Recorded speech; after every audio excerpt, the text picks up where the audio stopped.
Мен бул нерсеге баягы түз эле сын пикир көз караш менен эмес, балким адеп, сылыктык, жумшактык менен жалпылай жооп бере кетейин. Балким адашып жүргөн, балким туура багыттан жаңылышып жаза басып жүргөн бир туугандарыбыз балким ушул жооп аркылуу туура жолго оролуп кайтып калар да.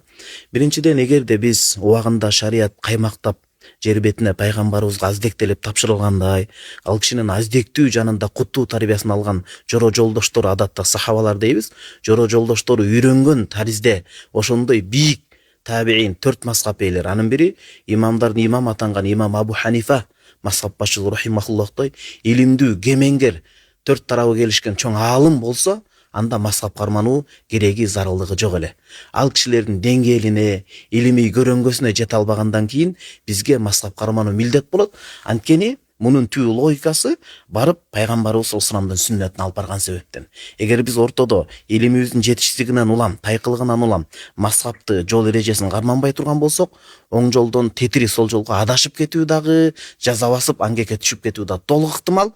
Демек имам Каусари рахимахуллах баса белгилегендей, мазхаб карманбоо барып динде аша чабуу, акыры барып өкүнүчтүү динден биротоло кол жууга алып барып калат. Демек биз баарыбыз пайгамбарыбыз саллаллаху алейхи ээрчигибиз келет, ал кишиге эргешибиз келет. Демек андай боло турган болсо, адашпай пайгамбарлардын мураскорлору аалымдар болсо, ошолордун сөздөрү менен иреттүү пайгамбарыбызга, ал аркылуу Куранга түз жетүү мүмкүнчүлүгү бар. Эгер мазхаб карманбай калсак, орто жолдо чоң ажырым пайда болуп, биз максатка жетпей ангекке түшүп калуу, каталашуу, жаңылышуу чоң бир коркунучу бар.